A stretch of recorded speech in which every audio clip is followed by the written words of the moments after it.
सेहत की जब बात करते हैं तो physiotherapy, western medical acupuncture, body adjustment और osteopathy top of the list पे आते हैं। क्यों? क्योंकि आपकी मदद होती है पेन मैनेजमेंट में और एक स्किलफुल हाथ से और एडवांस मशीनरी के थ्रू आपको रिलीफ मिल जाती है। और ऑफ कोर्स व्यूअर्स, वही वाली बात है ना कि इंसान जब तकलीफ़ में होता है तो बहुत सी उसकी चीज़ें ख़राब हो जाती हैं, स्पेशली इंसान का पोस्चर और अलाइनमेंट। लेकिन पोस्चर और अलाइनमेंट से हट के भी बहुत से ऐसे यंग लोग होते हैं, बच्चे होते हैं जिनको आदत होती है, जिस तरह मुझे भी बचपन में बहुत आदत थी कुब निकाल के चलने की, जिसको हम कुब्बा भी कहते हैं। मतलब बेटा कुब क्यों निकाल रहे हो, सीधे होके बैठो, सीधे होके बैठो। बहुत से लोग जो हैं वो कॉन्शियस नहीं होते, बच्चों को नहीं गाइड करते और फिर उनको पोस्चर और गर्दन के, सर्वाइकल के मसले होने शुरू हो जाते हैं। हमारे साथ डॉक्टर वसीम जावेद हैं जो हमें गाइड करेंगे। पिछले 10 साल से माशाल्लाह आपका इस फील्ड में एक्सपीरियंस है। अस्सलाम वालेकुम डॉक्टर साहब। वालेकुम अस्सलाम। अच्छा डॉक्टर साहब, आपके साथ हमें ज्वाइन किया है दूसरे एंड पे आपके असिस्टेंट डॉक्टर अदनान ने। अस्सलाम वालेकुम डॉक्टर अदनान।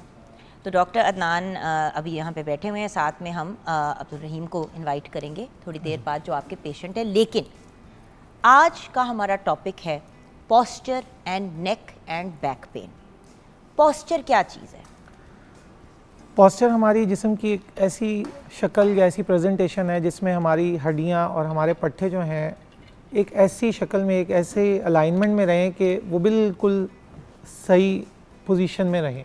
अगर वो सही पोजीशन में रहेंगे तो हमारी बॉडी अलाइन रहेगी। सिटिंग में जैसे हम बैठते हैं तो एवरीथिंग इज़ वेल अलाइंड, टेढ़े होके नहीं बैठ रहे। जैसे कुब का वर्ड आपने यूज़ किया, कुब निकाल के नहीं बैठ रहे। बचपन में तो मुझे यही होता, हम जब मैं ऐसे करके मैं बैठी होती तो मामा कहती थी कुब मत निकालो, सीधी होकर बैठो, कमर सीधी करो, कमर सीधी करो। तो मुझे समझ नहीं आती थी कि क्यों कह रही हैं, अब समझ आती है। एग्जैक्टली। तो पोस्चर जो है अल्टीमेटली हमारी बॉडी को बताता है कि इफ़ इट इज़ राइट और रॉन्ग। अगर पोस्चर ख़राब होगा तो उसका इम्पैक्ट हमारे सर से लेके पाँव तक होल बॉडी पे आता है। वो किस तरह से होल बॉडी पे आता है, उसका पूरे जिस्म पे क्यों फ़र्क पड़ता है? गर्दन की तो समझ आती है। उसकी वजह यह है कि आप ये समझ लें कि अगर हम स्टिक्स को एक दूसरे के ऊपर रखें और एक स्टिक का एंगल थोड़ा सा टेढ़ा कर दें तो एज अ होल स्टिक्स पे इम्पैक्ट आ रहा होता है ना, पूरी टेढ़ी हो जाएगी। इन द सेम वे हमारी बोन्स जो हैं they are just like sticks, और वो एक दूसरे के ऊपर स्टैक हुई हुई है, यानी कि एक दूसरे के ऊपर पड़ी हुई है। अगर एक बोन में चेंज आता है अलाइनमेंट का तो होल बॉडी में चेंज आना शुरू हो जाता है। और मसल्स वो रस्सियाँ, वो तारे हैं जो कि इन हड्डियों को अपनी जगह रखे हुए हैं। अगर ये मसल्स कहीं टाइट हो जाएं तो अलाइनमेंट फिर चेंज कर देते हैं, फिर मैकेनिक्स चेंज हो जाती है, अलाइनमेंट्स चेंज हो जाती हैं। तो अगर हम बात करें गर्दन के दर्द की पोस्चर के पॉइंट ऑफ व्यू से, फिर बैक पेन की तरफ जाएंगे। गर्दन की दर्द स्पेशली यहाँ पे, ये जो साइडों पे पेन होनी शुरू हो जाती है, नेक के पेन होनी शुरू हो जाती है और ये कंधों में, बिल्कुल, इसके बारे में मुझे बताएं। इसके बारे में ये बताऊंगा कि जब हम पोस्चर को देखते हैं ना तो हम फेस से देखना शुरू करते हैं, ईयर की अलाइनमेंट से देखना शुरू करते हैं कि अगर पोस्चर पेशेंट का ख़राब होगा या किसी का भी ख़राब होगा तो इवन आइज़ में एंगल्स में चेंज आ जाएगा, जिसे हम कहते हैं ना स्क्विंट डेवलप हो गया। एक मुश्किल सी टर्म है लेकिन उसमें आइज़ जो हैं वो अपनी जगह पे नहीं होती, बराबर नहीं होती। इन द सेम वे हमारे ईयर के लोब्स इम्बैलेंस कर जाते हैं, हमारे आईब्रोज़ का लेवल चेंज हो जाता है, हमारी चीक्स का ये जो एंगल होता है इसका लेवल चेंज हो जाता है, चिन मिड लाइन में नहीं रहती, शोल्डर जो है वो हमारे या तो अप डाउन हो जाते हैं या फॉरवर्डेड चले जाते हैं। और जो आपने पूछा पेन क्यों आता है, उसकी वजह ये है कि जब हमारी अलाइनमेंट ख़राब होती है तो हमारे कुछ ऐसे सेल्स हैं जिस्म के अंदर जो कि दर्द लेके जाते हैं और उनके ऊपर प्रेशर आ रहा होता है कि वो अलाइनमेंट में नहीं है और फिर दर्द आना शुरू हो जाता है। लेकिन डॉक्टर साहब सॉरी, यहाँ पे मैं आपको इसलिए रोकना चाहूँगी क्योंकि बड़ी दफ़ा लोग ये भी कहते हैं कि भाई मेरी गर्दन में दर्द हो रही है क्योंकि मुझे टेंशन बहुत है, मुझे स्ट्रेस बहुत है। आप कह रहे हैं पोस्चर से गर्दन में दर्द होती है? पोस्चर जो है ना एक कॉज है, stress itself is another cause. जो स्ट्रेस से भी हो सकता है, तो सिर्फ पोस्चर का इशू नहीं होता। क्योंकि हमारी कुछ नर्व्स हैं जो कि स्ट्रेस से बहुत ज़्यादा लिंक्ड हैं। जैसे एक नर्व है वेगस। अब वेगस जो है हमारे डाइजेस्टिव सिस्टम को ख़राब कर देती है, हमारे नेक के मसल्स जो हैं उसके साथ अटैचमेंट्स हैं उनको टाइट कर देती है, फेस के अंदर वेगस की सप्लाई है, ईयर के अंदर वेगस की सप्लाई है, तो वो सारी मैकेनिक्स को, सारे एंगल्स को, पट्टों को, जोड़ को, हर चीज़ को हिला देती है अपनी जगह से। अच्छा, मैं ना एक इंटरेस्टिंग चीज़ व्यूअर्स को दिखाना चाहूँगी अगर आप माइंड ना करें तो। आइए व्यूअर्स ये देखते हैं यहाँ पे, जैसे कि आपने ये लगाया हुआ है, आई एम श्योर इसका पर्पस कुछ और है। अब ये जो है ये थोड़ी सी आपकी हाइट को भी मैनेज कर लेता है, राइट? अब आप ये देखें कि अगर मैं शूज़ उतार के इस तरह करके नॉर्मल, जो जिस तरह कुब निकाल के लोग खड़े होते हैं ऐसे करके ना, जैसे आप ये देखें ना कमर गोल है, अब मैं ऐसे करके खड़ी होती हूँ तो मेरी हाइट क्या आ रही है? अब आप मेरे सीधा करती हूँ तो ये देखिए एग्जैक्टली हाइट इंक्रीज कर जाती है, आपकी हाइट इंक्रीज कर जाती है। सो हम पाकिस्तान जैसे मुल्क में जहाँ पे व्यूअर्स वैसे ही लोगों की स्टंटेड ग्रोथ है, वहाँ पे जब आप मजीद कुब निकाल के डॉक्टर साहब चलते हैं तो आपको भी पता है कि आपकी हाइट वैसे ही पहले से कम लगनी शुरू हो चेंज हो जाती जाती है। है exactly. So not just for medical reasons, aesthetically भी अगर एक विजुअल पॉइंट ऑफ व्यू से भी देखें तो आप अपने आप अपनी पूरी अपीयरेंस, अपनी पर्सनैलिटी खराब कर रहे हैं। चेंज हो जाती है एग्जैक्टली। इसके अलावा एक और बहुत इंपॉर्टेंट चीज़ जो कि मैं यहाँ शेयर करना चाहूँगा कि लेग लेंथ में चेंज आ जाता है, जैसे टांग एक टांग लंबी एक छोटी हो जाती है। हाँ, ये बहुत से लोगों की सुनी है कहानी, बहुत बड़ी रीज़न है पोस्चर ख़राब होने की। इसके अलावा स्लीप पैटर्न अच्छा ना होना, उसकी वजह से लोग जो हैं उनकी हाइट छोटी हो जाती है, क्योंकि हमारी स्पाइन के अंदर जो डिस्क मौजूद है उसके अंदर से वाटर ऊज आउट होना शुरू हो जाता है, यानी कि पानी बाहर निकलना शुरू हो जाता है। One of the reasons to reduce the height of the spine. अच्छा, अब दो चीज़ों को इसी एंगल में बात करूंगी। बुजुर्गों में हम क्यों कमर को टेढ़ा होते हुए देखते हैं, और बच्चों में क्यों हम देखते हैं कि टीन्स में आते हैं तो एकदम से उनकी ना ऐसे करके, जैसे कि मतलब नेक और ये हो जाती है। Very important question. तो मुझे पहले बचपन में बताएं और फिर एडल्ट एज में बताएं कि सारी जिंदगी पॉस्चर ठीक रहा, फिर बुढ़ापे में क्यों इशू आ जाता है। बहुत से लोगों की कमर झुक जाती है। तो पहले मुझे पहले वाले का बताएं कि बच्चों में और फिर बड़ों में। बच्चों में होता ही है कि बच्चा जब आता है दुनिया में तो बेसिकली उसका पैटर्न ये होता है, राउंडेड पैटर्न होता है। और नॉर्मली हमारी जितनी भी बॉडी हमें आप देखते होंगे जितनी भी हमें सेटिस्फेक्शन मिलती हैं वो रिलैक्सेशन वाली वो बेंडिंग से मिलती हैं। इससे नॉर्मली सेटिस्फेक्शन खुल के सीना आगे करने से नहीं मिलती ना, लाइक चेस्ट आउटवर्ड करने से नहीं मिलती। तो बच्चा जो है जब वो बिल्कुल छोटा होता है तो उसके एंगल्स नहीं बने होते स्पाइन के, वो जैसे जैसे बड़ा होता जाता है उसके एंगल्स बनते हैं, कर्व्स बनते हैं, तो चेस्ट फॉरवर्ड आना शुरू हो जाती है, अलाइनमेंट होना शुरू हो जाती है। लेकिन अब वो ख़राब क्यों हो रहा है एडोलेसेंट की एज में, या फॉर एग्जांपल बच्चा जब 15 से 20s में पहुंच गया, अब ख़राबी क्यों आ रही है? अब ख़राबी इस वजह से आ रही है कि बच्चे ने या तो हैंगिंग गलत की, पोस्चर जो है वो अगर अपना मैल अलाइन रख रहा है, ख़राब रख रहा है, मोबाइल यूज़ कर रहा है, टीवी देख रहा है तो वो स्लाउच पोस्चर में देख रहा है और आफ्टर दैट जो है उसका पैटर्न जो है स्पाइन का ख़राब होना शुरू हो गया। थर्डली जो आपको मैं बता नहीं सकती इस वक्त कितने लोग बैठ के स्क्रीन देख रहे होंगे और they कह रहे are in the होंगे same- ये जो आपने मोबाइल वाली चीज़ की ना, वो तो मुझे हमजा ज़हन में याद आ गया। Exactly. और अक्सर लोग टीवी ऐसे देख रहे होते। बिल्कुल बिल्कुल। मतलब मैं भी ऐसे ही देखती हूँ, इसीलिए मैं सोच रही थी कि मैं भी जब टीवी देख रही होती हूँ तो वो जो कहते हैं ना कुगूसा बन के, मतलब अल्टीमेटली तो ये किसी भी स्टेज पे प्रॉब्लम हो सकती है। अल्टीमेटली लेकिन उसका अच्छा जो हल ये है कि आप अगर स्क्रीन टाइम आपका चल रहा है और उसमें आप बैठे हुए हैं, तो आप जैसे अभी सोफ़ा पे बैठे हुए हैं, you are very well aligned, तो इस तरह की अपनी कोई अरेंजमेंट रखें जिसमें आप फिक्स कर लें अपने आप को, आपकी बॉडी मैकेनिक्स ठीक हो जाएं। सेकेंडली, अब ओल्ड एज की अगर हम बात करें, ओल्ड एज में होता यह है कि हमारे जो मसल्स होते हैं उनमें कुछ प्रोटीन्स ऐसे होते हैं जो कि वीक होना शुरू हो जाते हैं और टूटना शुरू हो जाते हैं, तो मस्कुलर कंट्रोल आम तौर पे ओल्ड एज में कम होना शुरू हो जाता है। नहीं, लेकिन आई एम सॉरी, वेस्ट में ये मैं ऐड करने लगा था, मैं वही कहने लगी थी कि 70-80 साल के लोग भी बिल्कुल सीधे चल रहे होते हैं और चलते फिरते हो, मतलब 90 की एज पे लोग गाड़ियां चला रहे हैं, वॉक अराउंड कर रहे हैं, वॉकर के साथ भी चल रहे हैं, लेकिन कमर सीधी है। हमारे यहाँ तो 65-70 के बाद आप ऐसे कमर को गोल होते हुए देखते हैं, तो उधर क्या कोई खास खुराक है? उसकी वजह यह है कि हमारे बुजुर्ग जो हैं वो ये समझते हैं कि शायद अब ओल्ड एज आ गई है, अब हमें ज़्यादा काम नहीं करना, हमारे लिए मुश्किल हो जाएगी। सो हम ये कहते हैं जब ओल्ड एज आए तो ज़्यादा फंक्शनल रहें, ज़्यादा एक्टिव लाइफस्टाइल गुजारने की कोशिश करें, बिकॉज एट दिस पॉइंट हमारे मसल वीकनेस में जा रहे हैं, हमें उस वीकनेस को स्ट्रेंथ में कन्वर्ट करते रहना है। जब जब हम करते रहेंगे, ये जो process of degeneration with age है, उम्र के साथ साथ जो बॉडी टूट रही है, वेयर एंड टियर चल रहा है, वो कम हो जाएगा, स्लो हो जाएगा, और उसके स्लो होने की वजह से हमारी बॉडी जो है वो इम्प्रूवमेंट में रहेगी, पोस्चर सही रहेंगे, but we have to maintain it. Body के साथ भी हमें काम करना पड़ेगा, जॉब करनी पड़ेगी। लेकिन देखें, एक आपके पास केस ऐसा था जिसकी हमने एक बार तस्वीरें भी दिखाई थी, आपको याद होगा, जो बिल्कुल बैक एक लड़के की राउंड भी हो गई थी और टेढ़ी भी हो गई थी, और आपने उसकी कमर सीधी कर दी। ये कैसे पॉसिबल है? हड्डी एक बार टेढ़ी हो जाए तो सीधी कैसे होती है? ओल्ड एज में तो इतना आसान नहीं है। मैं उस लड़के की बात कर रही हूँ, यंग एक लड़का था जिसकी, आपको याद है, जिसकी स्पाइन ऐसे हो गई थी, मतलब उसकी रीढ़ की हड्डी ऐसे, व्यूअर्स, ऐसे करके टेढ़ी हो गई थी और गोल भी हो गई थी। तो उसके और वो बच्चा ऐसे चलता था और वो जब शो पे आया था और उसकी बैक बिल्कुल स्ट्रेट थी, जिस तरह आप बैठे हुए हैं। एग्जैक्टली। तो उसकी वजह ये है कि हमने उसकी एडजस्टमेंट्स की। नहीं, लेकिन उसको क्यों हुआ था ये? उसको क्यों हुआ था? उसकी वजह ये थी, वो तो आई थिंक 20s में था लड़का। उसकी वजह ये थी कि मसल्स इतने टाइट हुए थे कि मसल्स ने एक एंगल ऐसा बना दिया था, ये था, और विद दिस एंगल बिल्कुल हमें उसको अलाइनमेंट करनी पड़ी, और अलाइनमेंट के बाद वो मैकेनिक्स ठीक हुई, वो जो हाइट छोटी हुई हुई थी वो दोबारा से हमें रीगेन करनी पड़ी, हर चीज़ को, मसल्स को जो टाइट थे अब यही उनको मैंने रिलैक्स इसीलिए करने व्यूअर्स के को लिए वहां पे दिखाया कि देखे 2-3 इंच में आपकी हाइट में फर्क पड़ता है, पड़ जाता है।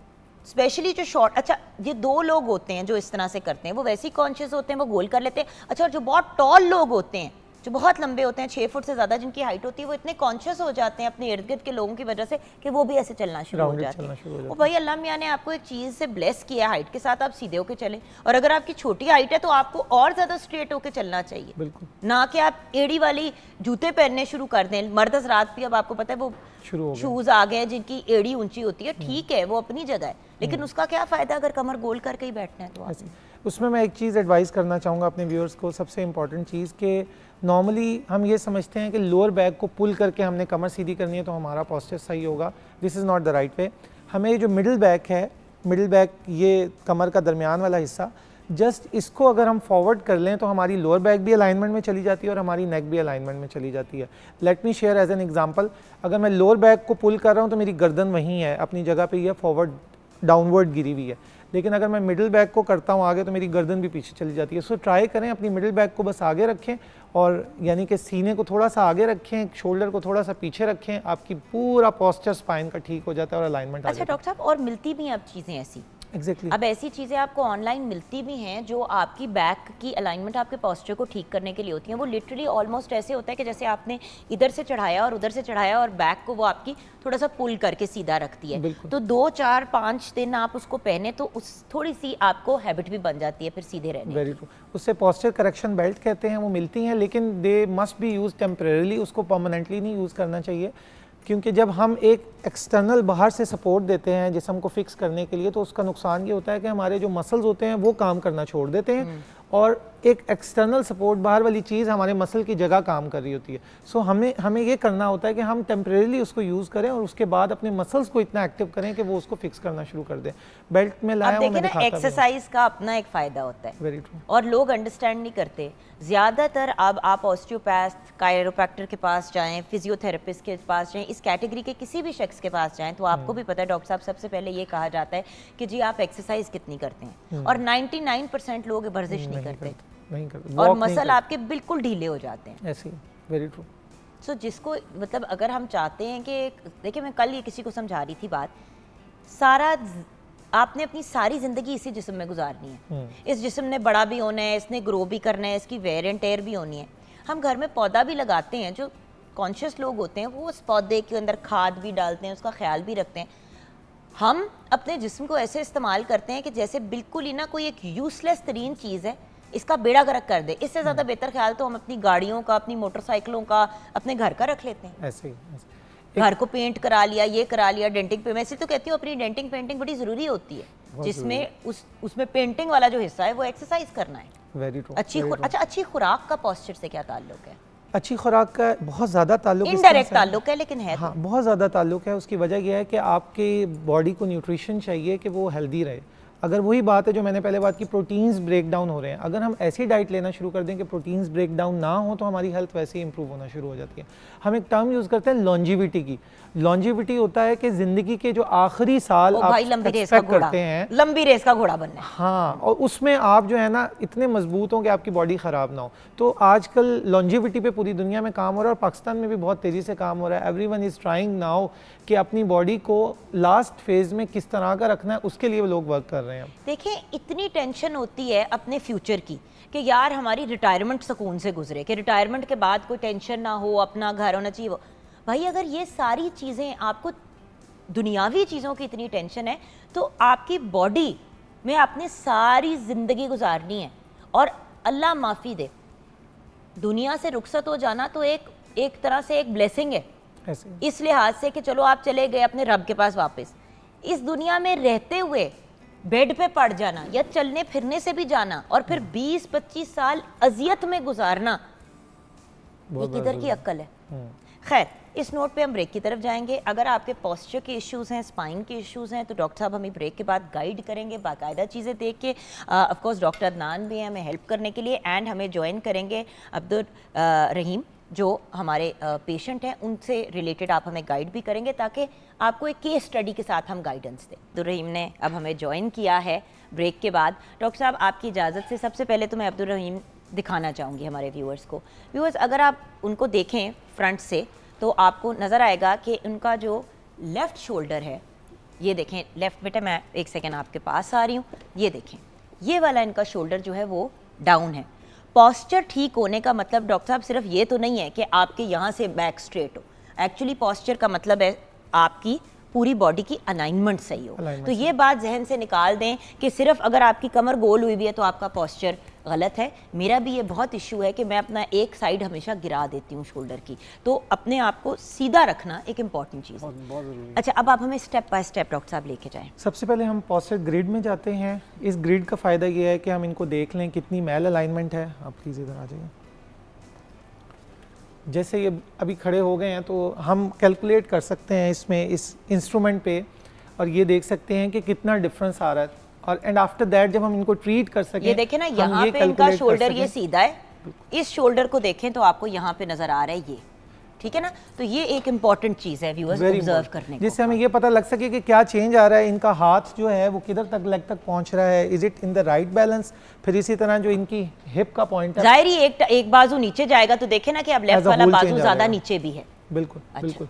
सो इसको असेस करते हैं हम डिफरेंट तरीक़ों से, लाइक साइड पे भी खड़ा करके देखते हैं, इसी तरह बैक पे खड़ा करके देखते हैं पेशेंट को, कि ये पता लग सके चेंज क्या आ रहा है। और उसके बाद जो है हमारे पास एक इंस्ट्रूमेंट मौजूद होता है क्लिनिकल सेटिंग में, जिसमें हम पेशेंट के ऊपर रखते हैं, और इसका मिड पॉइंट जो है वो नेक का मिड पॉइंट होता है। एंड आफ्टर दैट हम शोल्डर के लेवल पे इसको फिक्स करते हैं। तो आपको यहाँ अगर कैमरा दिखाएंगे, मैं बता देती हूँ व्यूअर्स को, ये देखें ना, ये एक छोटा सा एक बॉल है इसके अंदर, ये पानी की तरह का। अब ये 0 पे होएगा तो आपकी बॉडी का लेवल ठीक है, ये इस लेवल पे न्यूट्रल है, ठीक है ना। और अब आप ये देखें ये बॉल, अब ये देखें इनके शोल्डर के हिसाब से अगर हम देखते हैं तो इनका शोल्डर काफ़ी ज़्यादा डाउन है, ये 7 पे आ गया। 1-2 पे हो तो बंदा कहता है कि चलो हल्का फुल्का इंसान की अलाइनमेंट ऑफ हो ही जाती है, बट ये अच्छी खासी अलाइनमेंट ऑफ है। इस केस में, इस तरह के केसेस में हमें सारे पोस्चर को रीअलाइन करना होता है, स्पाइन को अरेंज करना होता है, रीएडजस्ट करना होता है, जो पट्टे टाइट होते हैं उनको रिलैक्स करना होता है, और साथ ही साथ पेशेंट को ऐसी एक्सरसाइजेज एडवाइस करनी होती है कि उनके मसल्स जो हैं वो लेंथन हो सकें और दोबारा से जो उनकी फ्लेक्सिबिलिटी है वो आ जाए। बिल्कुल। एक और चीज़ जो है, जैसे पोस्चर करेक्शन बेल्ट की आप बात कर रहे थे, अब ये बेल्ट जो है ये हम पेशेंट्स के लिए यूज़ करते हैं। ये तो बड़ी महंगी और फैंसी वाली है। हाँ। नॉर्मल जो होती हैं वो थोड़ी सी ज़रा कम फैंसी होती हैं, क्योंकि मैंने एक दफ़ा ऑर्डर की थी, वो सिर्फ बैक को ये करके ऐसे करने वाली थी, वो इतनी लंबी नहीं थी, लेकिन ये एक्चुअल प्रॉपर बेल्ट, ये प्रॉपर बेल्ट है। ये पूरी स्पाइन को स्टेबल करती है, सपोर्ट भी देती है आपको वेस्ट और अलाइनमेंट जो है मेंटेन रख लेती है।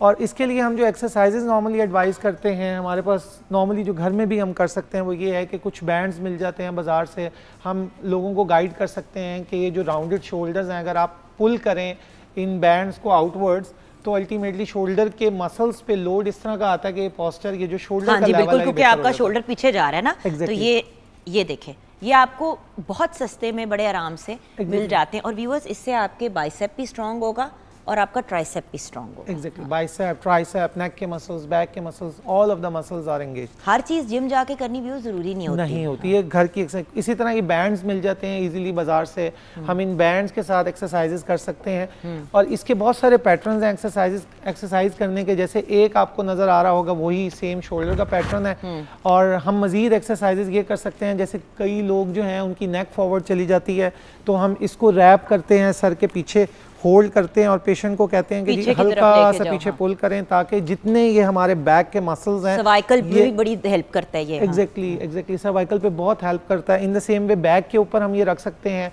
और इसका पैटर्न एडजस्ट करके अपनी बैक को पीछे की तरफ पुल करें, क्योंकि नॉर्मली होता ये है लोगों का कुब निकल जाता है, और कुब इस तरह से निकलता है कि बहुत ज़्यादा, ये जो इस वक्त मैंने पोस्चर अपना बनाया हुआ है, लोग इस पैटर्न पे आ जाते हैं। पेल्विस जो है वो, अगर इस पैटर्न को आप देखें, वो पीछे रह जाती है, और आप ये बिल्कुल ये देखें ना, आपकी ये देखें, आपका ये हो जाता है कि आपकी बैक ऐसे हो जाती है और आपकी हिप बाहर की तरफ हिप निकल बाहर आती की है। तरफ निकल जाती है। हाँ। सो ये पोस्चर जो है एक बड़ी इंपॉर्टेंट चीज़ है हमारी हेल्थ के हवाले भाई से, पूरी अलाइनमेंट खराब हो जाती सारी है। ख़राब हो जाती है। और इवन एक और इम्पॉर्टेंट चीज़ यहाँ ऐड करना चाहूँगा, जिन लोगों का स्लाउच पोस्चर होता है उनको डाइजेस्टिव प्रॉब्लम्स आना शुरू हो जाते हैं, क्योंकि वो बैठे होते हैं, इंटेस्टाइन्स जो हैं वो कर्ल कर जाती हैं, उस कर्लिंग की वजह से इंटेस्टाइन्स की मूवमेंट डिस्टर्ब हो जाती है, स्टमक कर्लिंग हो जाती है। मर्द हजरात से तो मैं हैरान हूँ। दफ्तरों में भी सारा दिन कुब निकाल के काम करना है कंप्यूटर पे वगैरह, फिर घर आके भी अपने फ़ोनों की जान नहीं छोड़ते, फिर टीवी भी उन्होंने अब फ़ोनों पे ही देखना है। ओ भाई टीवी तो कम से कम टीवी पे देख लिया करें, कम से कम कमर सीधी करके। एग्जैक्टली। हर दूसरे बंदे का ये प्रॉब्लम है problem आजकल। है, और ऐसे ही। बैक पेन इतनी सवियर, चीज़ें भी हम गलत तरीके से उठाते हैं, ये तो सिखा दें कि इसके ऊपर चीज़ें भी कैसे discuss उठाएं। सबसे इंपॉर्टेंट एक तो मैं ये चीज़ कहूँगा कि हम बहुत ज़्यादा डिपेंडेंट होते हैं कि हमें बैक सपोर्ट मिलेगी तो हम बैठेंगे। तो कोशिश करें कि हर वक्त ये जो सपोर्ट की ज़रूरत है ना, इसको ख़त्म करें ताकि मसल्स जो है ना वो मैक्सिमम एक्टिव हो सकें इस हवाले से। सेकेंडली, जब भी कोई चीज़ उठानी है तो एक बहुत कॉमन पैटर्न है, लोगों ने कोई भी घर का सामान उठाना है, स्पेशली फीमेल्स, मैं उसके हवाले से बात करना चाहूँगा। स्पेशली फीमेल्स वो ये एरर करती हैं कि वो अपनी कमर को पूरा बेंड करती हैं और उसके बाद कोई भी चीज़ उठाने की कोशिश करती हैं। उससे नुकसान ये होता है कि हमारे ये जो सैक्रोइलिक जॉइंट्स, लिगामेंट्स लगे हुए हैं, ये सारे ओवर स्ट्रेच हो जाते हैं, बैक के मसल्स ओवर स्ट्रेच हो जाते हैं, एकदम से क्रैम्प में, टाइटनेस में जाते हैं और उसके बाद लोगों को बैक एक शुरू हो जाती है। ये मैंने बहुत कॉमन देखा। तो उसके लिए हमने कैसे उठाना है वो प्रोसीजर आपको पता हो। आपने अपने नीज़ को बेंड करना है, आराम से नीचे जाना है, नीचे जाने के बाद कोई भी चीज़ उठाएं और बैक स्ट्रेट रखेंगे। आपका ज़्यादा लोड हिप और नी पे आएगा, बैक पे नहीं आएगा। जहाँ तक बाजू की बात है, आर्म्स की बात है, तो आर्म्स अपना वज़न जो है वो इस तरह से पुल करेंगे कि फिक्स करें, कमर सीधी रखें, नेक सीधी रखें और उठा लें। और अगर कोई चीज़ नीचे रखनी है वजनी, तो सेम पैटर्न होना चाहिए। यू सी, इस तरह करके आपने बैठना है और इस तरह करके आपने चीज़ उठानी है। ये वाला नहीं होना चाहिए। देखें, और आपकी नीज और आपकी बाकी बॉडी के लिए ये बहुत अच्छा है क्योंकि ये एक एक्सरसाइज बन जाती है। लेकिन जब आप ऐसे करके नीचे, जब बेसिकली आप अपनी बॉडी को ऐसे करके करते हैं तो आपकी लोअर बैक पे भी इश्यू आता है, आपके घुटनों में भी दर्द होती है। और अगर आप फ्लैट फुटेड हैं तो आपकी चीखें निकल जाती हैं। फ्लैट फुटेड हैं तो आपकी हिप, नीज, एब्डोमेन, मिड बैक सब पे लोड आना शुरू हो जाता है। बिल्कुल। सो अब फिजिकली क्या करेंगे मजीद हम? फिजिकली आप इधर बैठें प्लीज। आ जाइए तुरंत। हमने अब इनको क्या सिखाया, मतलब इनको आप क्या करेंगे और जो सिखाना है वो तो आप एक्सरसाइजेस फिर सिखा के, जैसे बैंड्स ये सारी चीज़ें भेजते हैं। हम अल्टीमेटली हम क्या करते हैं इस तरह के पेशेंट्स में, हम ये करते हैं कि एक तो सारी असेसमेंट करके from head to toe patient को असेस कर लेते हैं, कहाँ ख़राबियाँ वो आइडेंटिफाई करते हैं। उसके बाद हमारे पास डिफरेंट रिजीम्स होती हैं, डिफरेंट तरीके होते हैं पेशेंट को ठीक करने के, जिसमें एडजस्टमेंट है, हमने कोई पॉप निकालना है तो पॉप निकाल दिया। नंबर 1, जैसे नेक के लिए हम ये या बैक के लिए ट्रीटमेंट्स करते हैं। सब आप तो गिची मंडोड़ने को अगले लेवल पे ले गए हैं।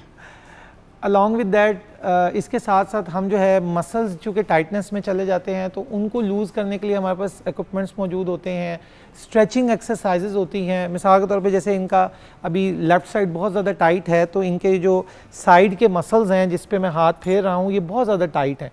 उसकी टाइटनेस के लिए हम ये पेशेंट को गाइड करते हैं कि वो दोनों हाथ अपने मिलाएं, क्रॉस करें, उंगलियां क्रॉस कर लें, एल्बोज सीधी करके, और हम पेशेंट को एडवाइस करते हैं साइडवेज जाएं और इसको जो है कम से कम 30 टाइम्स जो है इस एक्सरसाइज को करें ताकि ये जो मसल्स हैं ये स्ट्रेच होना शुरू हो लाजमी। और इसके साथ साथ हम रोटेशंस कुछ ऐड करवाते हैं इसी एंगल अच्छा, ये अब आपने खुद नहीं घर पे करना, ये मैं आपको पहले ही मना कर दूं, इसलिए क्योंकि हर एज ग्रुप और हर बॉडी टाइप और बॉडी के मामलात के हिसाब से चीज़ें की जाती हैं। अगर आपको ऑस्टियोपोरोसिस है या आर्थराइटिस है, आपकी हड्डियों का भुरभुरापन है और आप एक सर्टेन एज के हैं, 60+ है, तो आप ये इस तरीके से खुद नहीं कर सकते घर पे बैठ के।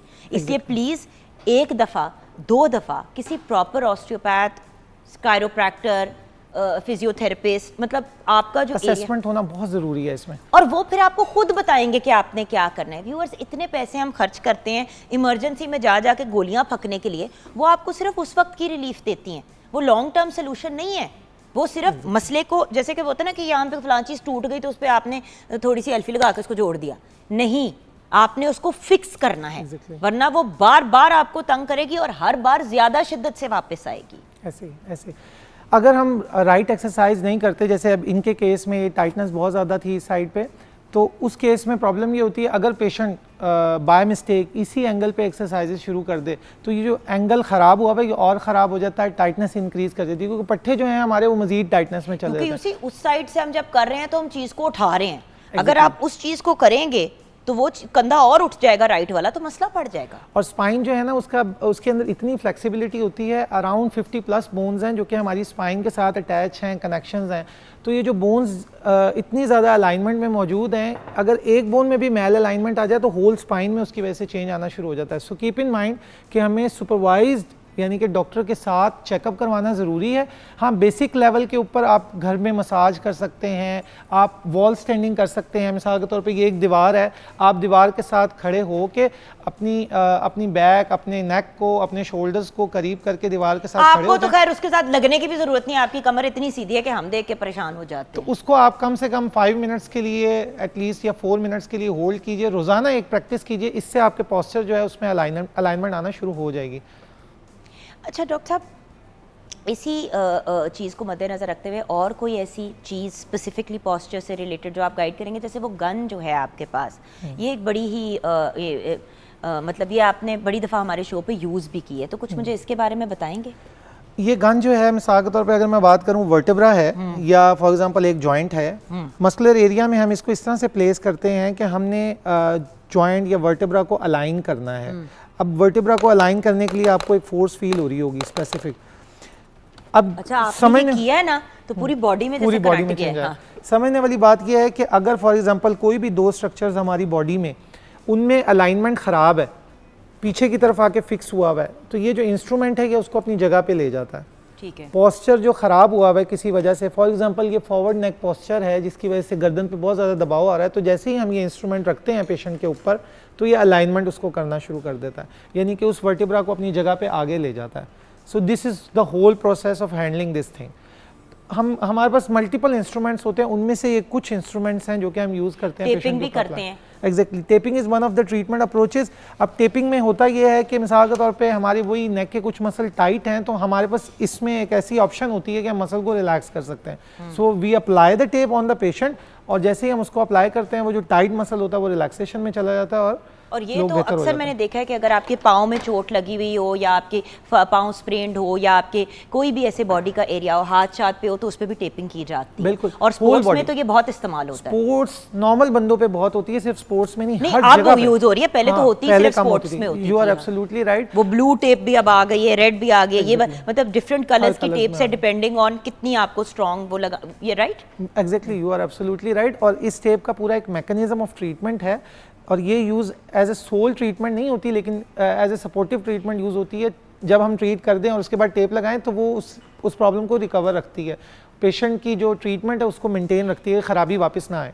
अच्छा डॉक्टर साहब, फाइनली आप हमारे व्यूअर्स को क्या पैगाम देना चाहेंगे? क्योंकि मुझे जो लगता है, शायद मैं गलत कह रही हूँ, बट मेरी एक परसेप्शन है कि छोटे बच्चों में और बुज़ुर्गों में ज़्यादा मसला देखते हैं, यंग लोगों में मतलब यूथ में कम ही ये मसला होता है। जिन्होंने कमर सीधी रखी होती है सारी ज़िंदगी सीधी रहती है जब छोटे होते हैं, तो क्या एडवाइस देंगे? मैं उसमें सबसे इम्पॉर्टेंट एडवाइस ये है कि जो लोग अपना पोस्चर ठीक नहीं कर रहे वो सारे के सारे हमारे पेशेंट्स हैं। सो आप कंटिन्यूसली फ्यूचर में अपने आप को ख़राब देखेंगे अगर आप राइट पोस्चर मेंटेन नहीं रखेंगे। सो राइट पोस्चर के लिए आपको अपनी जो थोरेसिक रीजन है, यानी कि जो चेस्ट का एरिया है, इसको आगे खींच के रखना है। अगर आप ऑफिस वर्कर यानी कि सिटिंग का आपका काम ज़्यादा है तो आपने ख्याल रखना है कि आपकी back that must be fixed with the back support, और आपकी चेयर जो है उसकी विड्थ हाइट वो according to your height, alignment, size उसके मुताबिक होनी चाहिए। जो फीमेल्स हैं घर में काम करने वाली, उनके लिए मेरी ये एडवाइस है पोस्चर के हवाले से कि नॉर्मली बच्चों को बेबीज़ को बहुत ज़्यादा कैरी करना, उसमें आपका पोस्चर जो है वो इस तरह का होना चाहिए कि आप जब भी बेबी कैरी करें तो अपनी बैक को स्टेबल रखें उसमें भी। और अगर आपको ज़्यादा देर हैंडल करना है तो you have to switch baby from right to the left, और आपको उसको मिड लाइन में रखना है। ये ज़्यादा अच्छा हल है कि आप उसको मिड लाइन में रखें रादर दिन ज़्यादा देर उसको राइट या लेफ्ट पे रखें। देखा होगा वो एक कपड़ा सा होता है जो बांधते हैं और बीच में बच्चे को रखते हैं, तो बच्चा आपके साथ भी लगा हुआ होता है, and at the same time ना राइट पे प्रेशर पड़ता है ना लेफ्ट पे। देखिए, जिस्म की अलाइनमेंट ऑफ हो जाए ना तो व्यूअर्स तकलीफ का वो आलम होता है कि अनडिस्क्राइबेबल होता है, क्यों? मैं खुद गुजर चुकी हूँ। ये जो बैक के जो जॉइंट्स होते हैं, नाम कभी नहीं, सैक्रोइलिएक जो जॉइंट्स होते हैं मेरे दोनों, स्पेशली मेरी राइट साइड जो है वो बिल्कुल उड़ चुकी है, क्योंकि वही गलत तरीके से झुक झुक के चीज़ें उठाना, ख्याल नहीं किया, जब बच्चे पैदा हुए तो गोदियों में एक साइड पे टूंग के ऐसे ऐसे घूमते रहना। और वही चीज़ है ना कि जब डॉक्टर के पास गई तो बाकायदा स्पाइन में स्टेरॉयड के इंजेक्शन भी लगने पड़े, 1000 चीज़ें उन्होंने की, बट वही वाली चीज़ें ने जो गुजरता है उसको ही पता होता है। और मैं नहीं चाहती हूँ कि आप में से कोई इस किस्म की तकलीफ से गुजरे। व्यूअर्स, राइट साइड से पाँव ज़मीन पे नहीं मैं रख पाती थी, मैं रखती थी मेरी चीख निकल जाती थी, और ये मामला प्रेगनेंसी में ख़राब हुआ और उसके बाद और ज़्यादा बिगड़ गया। सो मेरी आपसे इल्तिजा है, रिक्वेस्ट है कि अगर आपने ज़िंदगी भरपूर अंदाज से गुजारनी है तो अपने जिस्म की रिस्पेक्ट करें, उसकी रिगार्ड करें, जिस तरह हम अपनी गाड़ियों की और फर्नीचर और दूसरी चीज़ों का ख्याल रखते हैं, अपने जिस्म का भी उससे कई गुना ज़्यादा ख्याल रखें, ताकि लॉन्जिविटी जिसकी डॉक्टर साहब बात कर रहे थे वो हम सबकी ज़िंदगी में आए। और हमारा आखिरी जो वक्त है इस दुनिया में, हर किसी ने रुखसत होना है, तो चलते फिरते जाएं, ना कि बिस्तरे में पड़ जाएं। थैंक यू डॉक्टर साहब।